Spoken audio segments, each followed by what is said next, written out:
Sometimes the people who help the most are the ones falling apart in silence. Maya was everyone's favorite, sweet, reliable, always smiling. You needed a shift covered at work? Ask Maya. Babysitter canceled last minute? Call Maya. Friend going through a breakup at 2 a.m.? Maya would pick up, drive over, bring snacks. She never said no, not once. And because of that, everyone adored her. But the truth? Maya was tired in a way sleep couldn't fix. Her life wasn't hers anymore. It belonged to other people's emergencies. Her dreams, her peace, her time, gone. Wiped out by an endless list of, "Can you just," and "I know it's last minute, but..." And still, she smiled. Because saying yes made people happy. Because saying no felt wrong. Because people expected her to say yes, and she didn't want to disappoint anyone. But deep down, she was breaking. One night, she was alone in the kitchen. Another late dinner after another long day helping everyone else. Her phone lit up. A message. "Hey, Maya, could you stop by tomorrow? Just need a quick favor." Her fingers moved automatically. "Of course," she typed. She stared at those two words. Her thumb hovered over send. And then, right then, it happened.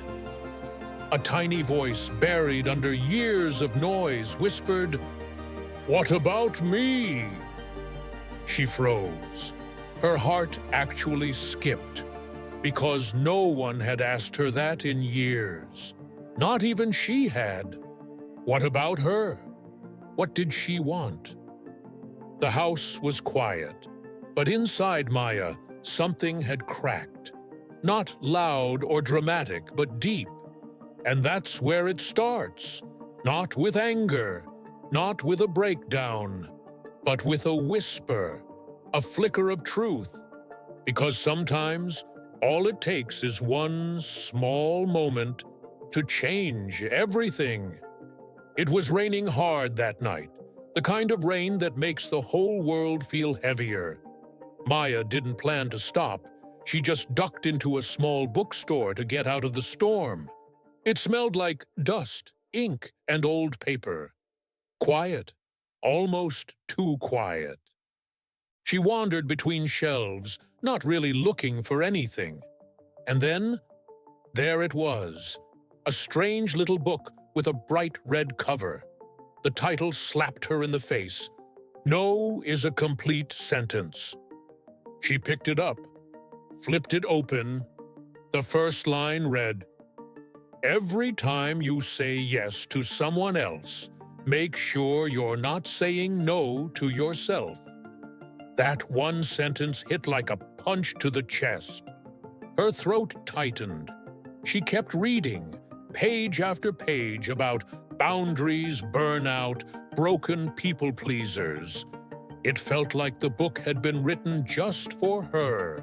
Like someone had been watching her life, her choices, her exhaustion, and decided to hold up a mirror. Maya closed the book and rushed home. She sat at her kitchen table, grabbed a notebook, and drew 2 columns. Things I love: painting, hiking, reading in bed, listening to music with no interruptions. Things I hate: working late, fake parties, saying yes when I want to scream no. Her chest hurt as she looked at the list. She realized she hadn't done a single thing from the first column in months. That night, she didn't sleep much. She just stared at the ceiling, one thought running through her head like thunder. "I don't want to live like this anymore." By morning, Maya made a vow. No more automatic yeses. No more guilt. No more disappearing. For once in her life, she was about to choose herself. The clock had just struck 6 when Maya's phone buzzed. Her boss, again. "Can you stay late tonight? We really need your help with the database." The old Maya would have smiled, nodded, and said yes without hesitation. She'd have felt that familiar knot in her stomach, but pushed it down, because that's what everyone expected. But this time, something inside her shifted. She swallowed hard, her voice trembling just a little, and said the words she'd avoided for years. "No, I can't tonight." Her heart pounded so loud she thought it might give her away. The silence that followed was deafening. Would the world end? Would her boss explode?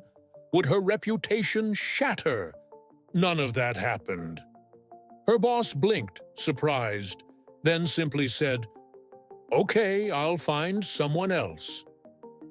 And just like that, Maya felt something she hadn't in a long time: freedom. From that moment on, no became her new power word.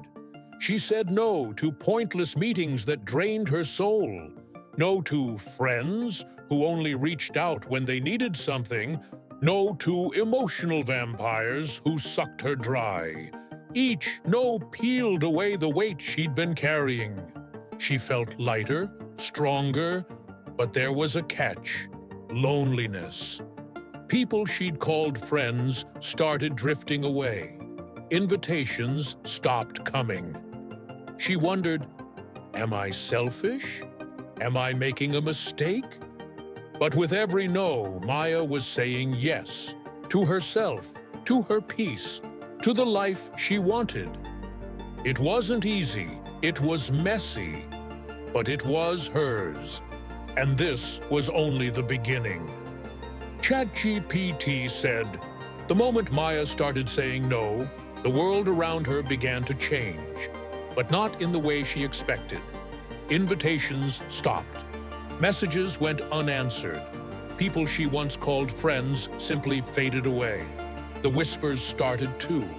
Co-workers quietly questioning if she'd lost her mind. "Since when did Maya become so difficult?" they muttered. Guilt crept in like an unwelcome guest. Was she being selfish? Was she letting everyone down? At night, those doubts clawed at her heart. But slowly, like the first rays of dawn after a long, dark night, a new truth began to take shape. The friends who truly mattered, they didn't disappear. They showed up. Not because Maya was always available, but because they cared. The kind of people who stuck around weren't looking for a doormat. They wanted a real connection. And Maya? She started to find herself again. She dusted off old brushes, painting vibrant colors that hadn't seen daylight in years. She laced up her hiking boots, breathing in the wild freedom of the trails she'd abandoned. At the library, she found joy teaching art to kids who saw the world through the same bright eyes she once had. Her happiness wasn't borrowed anymore. It was hers, pure, raw, and unapologetic. No longer was she living to be liked or to fit in. She was living for herself, for freedom, for peace, for the kind of joy that fills your lungs and your soul.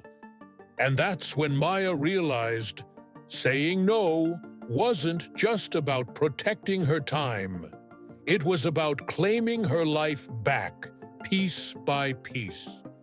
The offer came like a thunderbolt.